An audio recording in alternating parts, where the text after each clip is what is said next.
Bienvenidos a un programa más de No Tu Salud. En esta ocasión tenemos un tema por demás interesante, ya que es un problema que por la temporada del frío puede presentarse sobre todo en niños. Y en realidad no es una enfermedad, es una manifestación como es la insuficiencia respiratoria, pero es algo que en un momento dado puede poner en peligro la vida del niño. Y para eso pues hemos invitado a un experto en este tema, como es el doctor Pedro Luis Chávez Aguado. Él es urgenciólogo pediatra, él es egresado de la Facultad de Medicina de León, terminó pediatría precisamente en el Hospital Regional de León, donde actualmente trabaja, y hizo la especialidad de urgencias pediatría en el Hospital Infantil de México. Como decía, también trabaja él en el Hospital de Pemex en Salamanca, y bueno, nos da un gusto que haya aceptado nuestra invitación. Bienvenido, doctor. Bienvenido a nuestro programa. ¿Cómo podemos definir la insuficiencia respiratoria en los niños?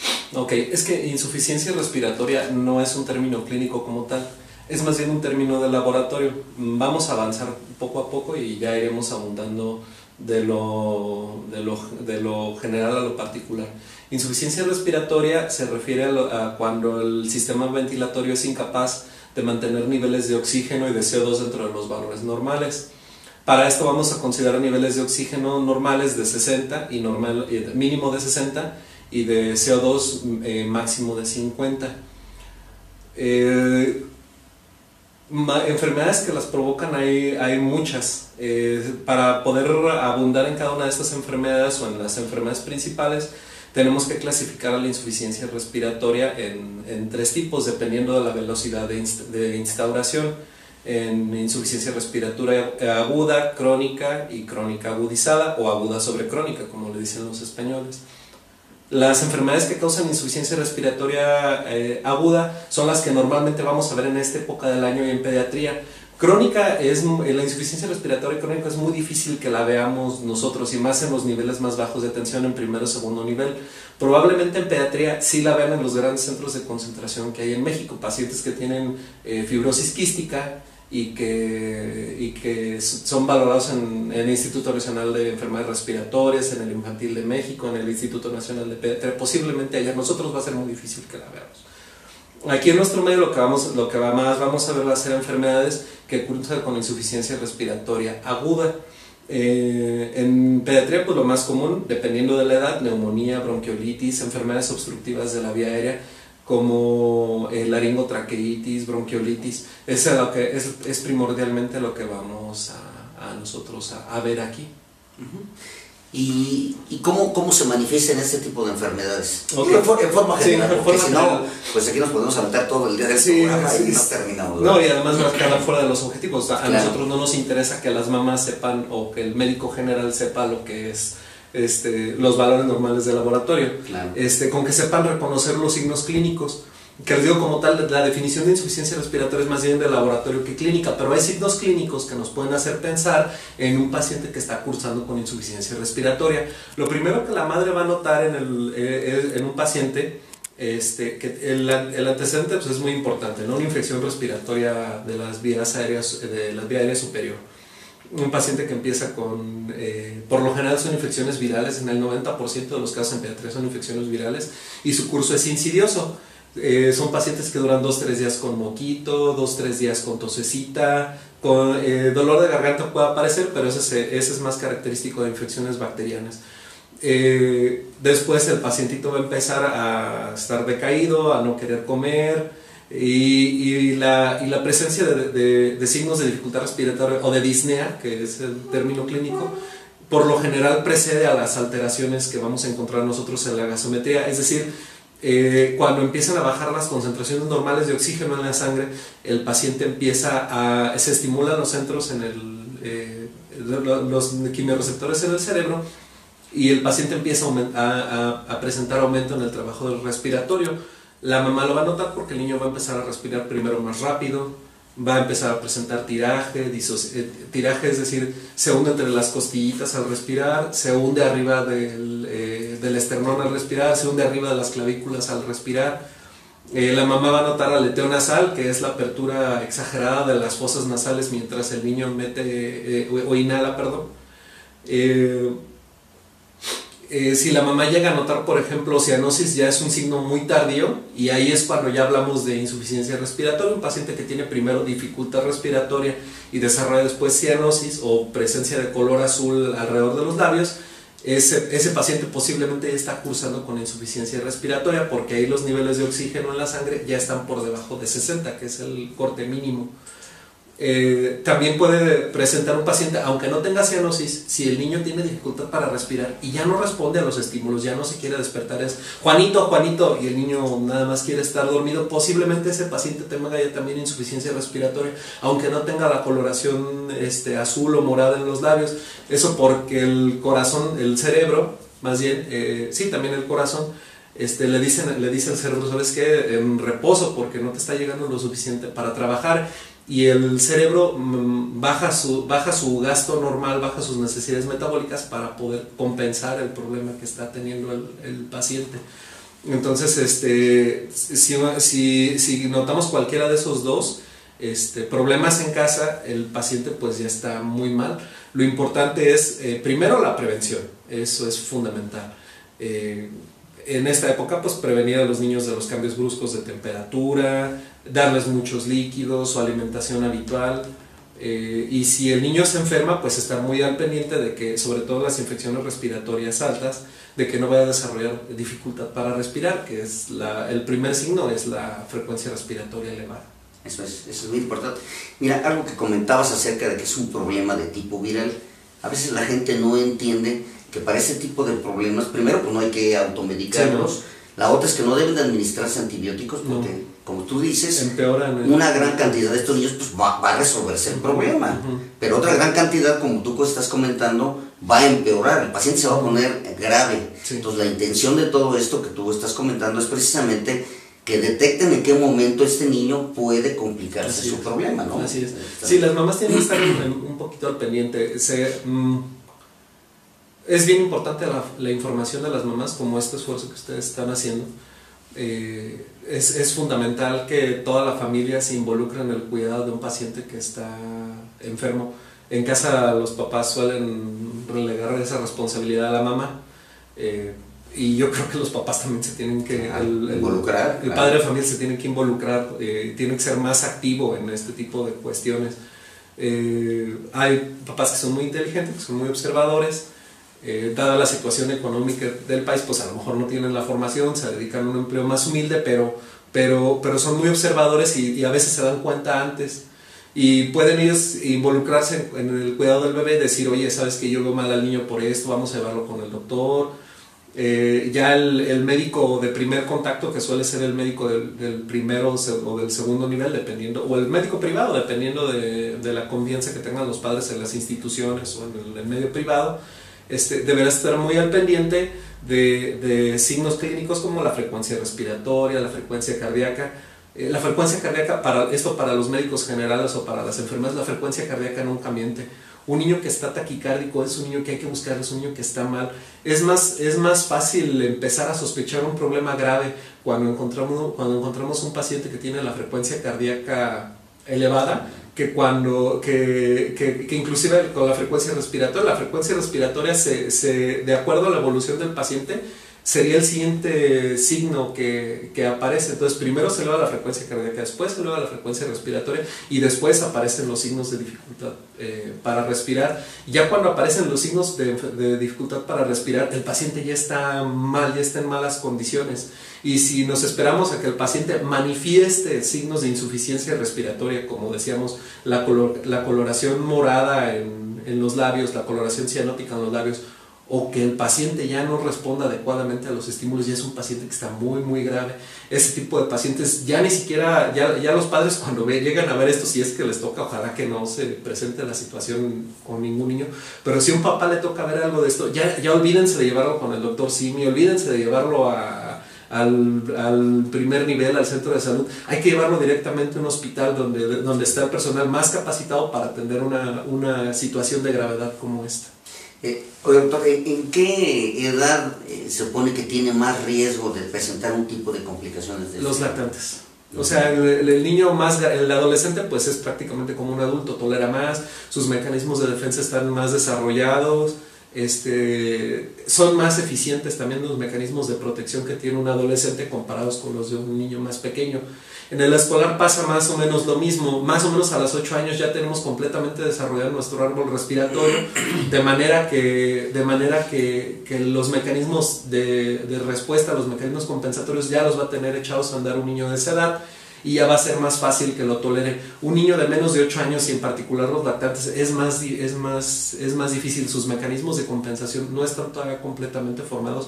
Un niño de menos de un año todavía ni siquiera tiene bien formado bueno, no se ha terminado de desarrollar por completo, no que no lo tenga bien formado, sí. No se ha terminado de desarrollar el tracto respiratorio, y por lo tanto sus mecanismos de compensación van a ser menos eficientes.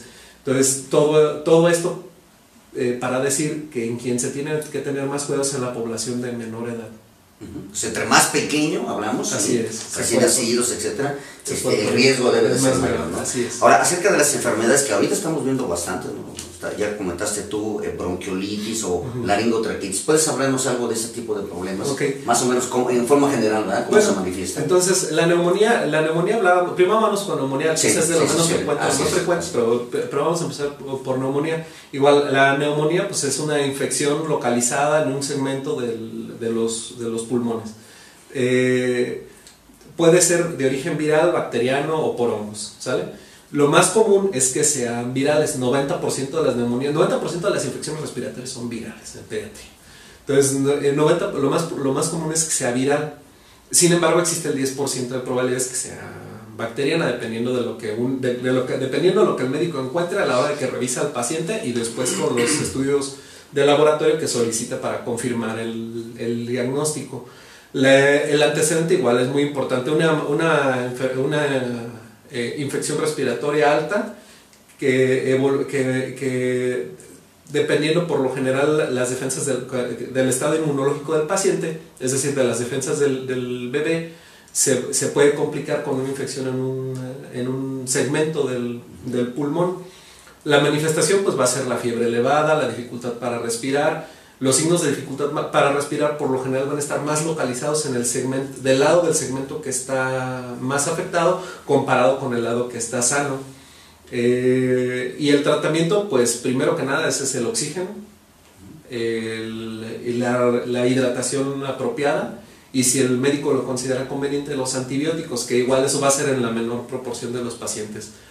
Una crisis asmática también puede derivar en insuficiencia respiratoria. El antecedente es un paciente que tiene alergia o que tiene su papi o su mami que son alérgicos, o que le hayan detectado antes rinitis alérgica, dermatitis atópica, o algunos estudios que se piden especiales para definir si el paciente tiene alergia. Por lo general puede ser desatado por alérgenos, aunque hay infecciones virales de la parte superior de la vía aérea que pueden desencadenar una crisis de asma. La manifestación principal va a ser la dificultad respiratoria simétrica, porque existe obstrucción de la vía aérea, y por lo tanto la dificultad para respirar se va a hacer marcada en ambos lados, con el tiraje, es decir, se hunde entre las costillas al respirar, se hunde debajo del tórax al respirar, se hunde arriba del esternón al respirar, se hunde arriba de las clavículas, o el aleteo nasal, que es la apertura exagerada de las fosas nasales cuando se inhala. Otra cosa que los papás a veces notan, hay papás que son muy observadores, papis, mamis que son muy observadores, y alcanzan a escuchar un chiflidito a la hora que el niño exhala, a la hora que el niño saca aire. Bueno, entonces si el niño tiene dificultad para respirar y el papi o la mami escuchan ese chiflidito, probablemente están cursando su bebé con una crisis de asma. Lo más común, o la etapa más común de la que se manifiesta esta enfermedad es después de los 2 años. Antes de los 2 años es sumamente complicado, pero raras ocasiones puede aparecer. En un niño de menos de un año definitivamente no vamos a encontrar una crisis de asma. No hay todavía ese periodo de sensibilización al alérgeno para que se presente. La laringotraqueitis es una infección de esta parte del tracto respiratorio donde los hombres tenemos la manzana de Adán, que se llama laringe, y la parte que sigue inmediatamente que se llama tráquea. Por lo general siempre se trata de una infección viral, la laringotraqueitis, siempre, no necesita tratamiento con antibiótico. Las manifestaciones que van a encontrar los papás es tos de perro o tos de foca. El niño se oye como si fuera una foca a la hora que tose. La disfonía, que es el niño que dicen los papás, está bien ronco, estás bien, bien ronco, o inclusive mamás que llegan a decirte, está fónico, no puede hablar. Entonces, y por último, pues la fiebre. Esas son las manifestaciones de la laringotraqueitis. El tratamiento es oxígeno. Todas estas enfermedades, lo importante es mejorar la oxemia, o sea, la cantidad de oxígeno que existe en la sangre, a través de dispositivos. El médico elegirá también el que es el más apropiado, y medicamentos antiinflamatorios para disminuir la inflamación de la vía aérea. La bronquiolitis, que al igual que la neumonía es una inflamación, es una infección de los pulmones, pero lo que genera es inflamación a todo lo largo de los bronquios, que son las divisiones que hay de la vía aérea allá dentro del pulmón. La manifestación va a ser la dificultad para respirar y la tos productiva. Eso es. Muy bien.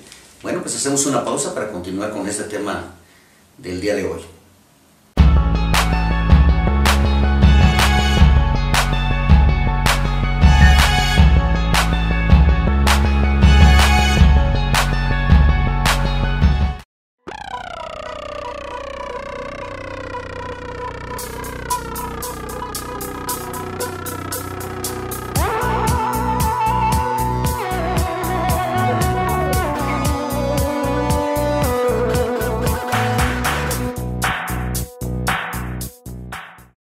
Continuamos con la plática del día de hoy. Recuerden, es insuficiencia respiratoria en el niño, y tenemos de invitado al doctor Pedro Luis Chávez Aguado. Él es urgenciólogo pediatra.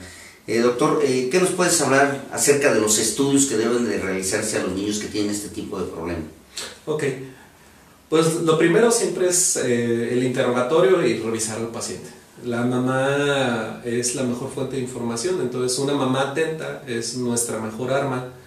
Muchas veces cuando interrogamos bien a la mamá, pues ya sabemos, del 90% de las veces ya tenemos el diagnóstico. Siempre es importante revisar al paciente, y ya dependiendo de la sospecha o de la enfermedad que el médico considere, va a pedir los estudios pertinentes. En el caso pues de neumonías, bronquiolitis, pues lo conducente pues sería una radiografía de tórax, que es con la que se confirma el diagnóstico clínico que se ha hecho. En los pacientes que tienen laringotraqueitis no hay necesidad de hacerles ningún estudio. Es una enfermedad que por ventura del cielo es autolimitante, entonces se va a curar. Va a durar el niño 15 días con una tos espantosa, pero se va a curar solito.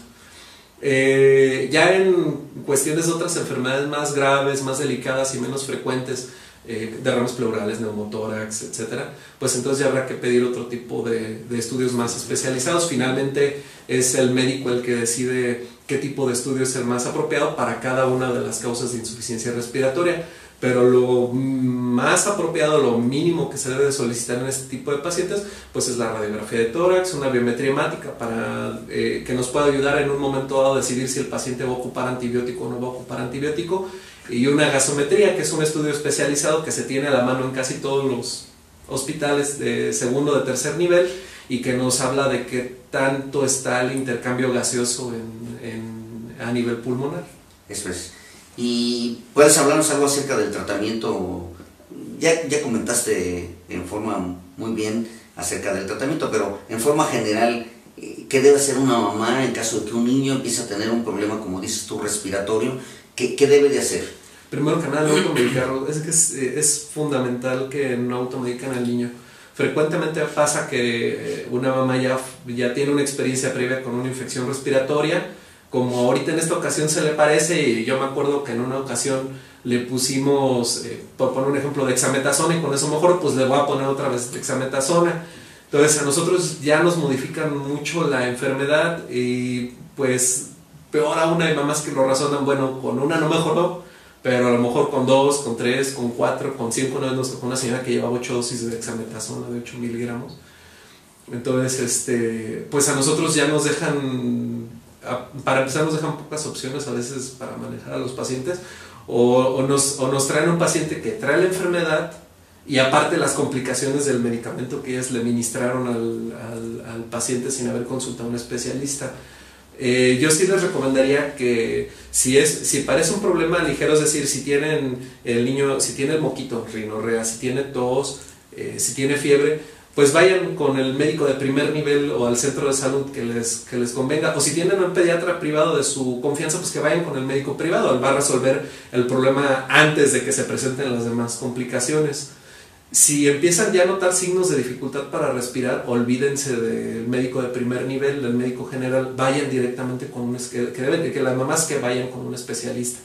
Y si definitivamente ven al paciente mal, que ya no quiere comer, que ya no quiere despertar, que presenta color morado alrededor de los labios, olvídense de todo, vayan a un hospital, que es donde les van a resolver el problema de un paciente grave, porque son pacientes que inclusive pueden llegar a requerir terapia intensiva y un manejo todavía más avanzado.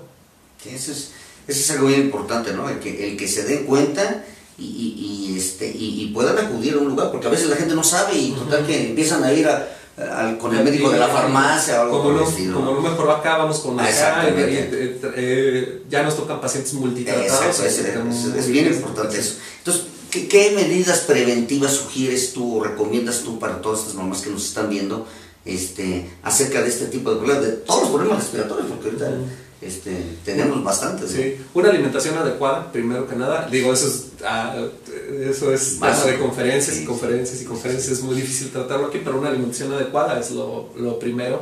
Disminuir la ingesta de carbohidratos por todas las complicaciones que nos pueden dar.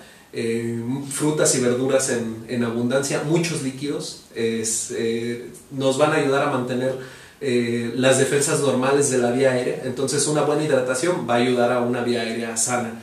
Las frutas y las verduras, lo que se recomienda siempre por parte de nuestras autoridades de salud, que sean ricas en vitamina C, guayabas, naranjas, limones, pero que sean en abundancia, y por supuesto verduras que nos van a proporcionar vitamina B, bueno, complejo B de forma natural y que va a ser fácilmente absorbible. La hidratación, como comentaba, proteger a los niños de cambios bruscos de temperatura, eso es fundamental. La mejor forma de prevenir que nosotros contagiemos de un paciente a otro una infección es el aseo de manos. Eso es fundamental. Lavarse las manos es una medida que ha salvado millones de vidas.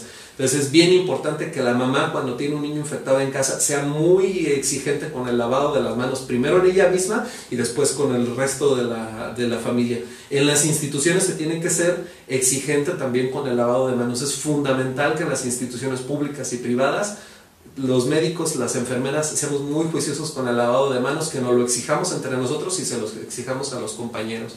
Que la mamá se olvide es que no lo bañé porque hace frío, porque la falta de aseo es precisamente una de las cosas que nos ayudan a que se compliquen los niños, que de una infección banal termina en una infección grave. Entonces la mamá tiene que ser muy aseada, tiene que tener muy bien aseado a su bebito, y eso es como fundamental para que se haga en todos lados. Eso es cierto.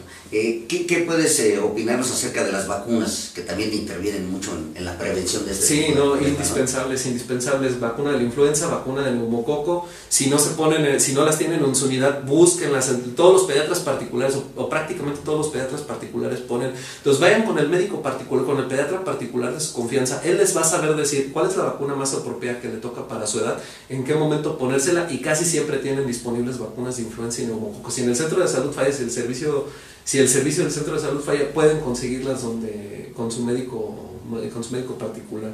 Entonces sí son fundamentales para prevenir, sobre todo las formas graves. Es que la mamá dice, pero ¿por qué se me enfermó de esto si le puse la vacuna? No es que la vacuna no haya funcionado, es que la vacuna previene las formas más graves, y eso es finalmente lo que nos interesa. Claro, eso es súper importante. Mira, todavía nos encontramos gente que, oye doctor, y sí valdrá la pena ponerle la vacuna, porque ¿qué cree que hemos oído que se puede poner mal o que puede tener tal o cual complicación? Entonces, súper fundamental, ¿no? Que ponga, porque eso es lo que, como tú dices, a las formas graves le va a ayudar a prevenir. Así es. Si nosotros manejamos una buena prevención, a mí me conviene porque va a tener menos trabajo como urgenciólogo, pero finalmente lo que uno quiere, pues, es que la gente esté bien. O sea, a mí me gusta más un niño que está caminando aquí en la acera del estadio de la mano de su mami, que un niño que está de la mano de su mami acostado en una cama del hospital. Para mí eso es mejor. Para mí es mejor tenerlo acá afuera que hospitalizado. Oye, y acerca de la prevención en escuelas o guarderías, que es donde pues, realmente a veces ahí están los focos de infección. Sí, de hecho, tuve la oportunidad de estar en Estados Unidos y allá son muy estrictos respecto a un paciente que tiene una infección respiratoria banal. Me acuerdo mucho en la entrada del Hospital Infantil de Filadelfia había un letrero que decía, si tienes estos síntomas, y ya venía rinorrea, tos, te ha dado fiebre, has tenido malestar, el cuerpo cortado, etc., mejor no vengas a ver a tu paciente porque lo puedes contagiar. Y para las escuelas y guarderías tuve la oportunidad de pasar por las escuelas y tenían letreros similares. Si sientes esto, los signos incluyen fiebre, malestar general, tos, rinorrea, mejor no vengas a la escuela porque contagias a tus familiares. Entonces, yo entiendo la situación en la situación actual de México, muchas mamás trabajadoras, muchas mamás profesionistas, tienen que llevar al niño a la escuela. En el hospital de Pemex tenemos la oportunidad de pasar cierto tiempo en la guardería. De veras que uno trata de pensar en la situación de la mamá, trata de ponerse uno en los zapatos de la familia, uno entiende lo complicado que es a veces cuando el niño se enferma, pues tener que faltar al trabajo con todas las implicaciones que esto tiene, que pueden repercutir en la vida de la mamá. Pero si el bebé está enfermo, hay que razonarlo de esta manera, que es por el bien del bebé, o sea, es el beneficio de la persona, del bien más importante que tenemos en la vida, que son nuestros hijos. Entonces, si el bebé está enfermo, si tiene moquitos, si tiene tosecita, mejor no llevarlo. Primero, porque nuestro sistema inmune ocupa 3 días para hacerse cargo de la infección. Y segundo, porque si lo llevamos podemos contagiar a alguien más. Y si nos encontramos, si de casualidad, a lo mejor afortunadamente mi hijo tiene su sistema inmunológico bien, pero si tenemos un niño que acaba de pasar por una infección, que tiene su sistema inmunológico no en el mejor estado, podemos terminar afectando la seguridad de otro paciente. Lo mejor es no llevarlo, si está enfermito, dejarlo en casa. Tratar de arreglar la situación en la escuela, en la guardería, para que tenga las menos repercusiones en sus calificaciones, en su estancia en la guardería, lo que sea. Pero es mejor tenerlo en casa y pues organizar en casa quién lo cuide al pacientito. Eso es, muy bien. Bueno, pues hacemos nuestra última pausa y continuamos con el tema del día de hoy.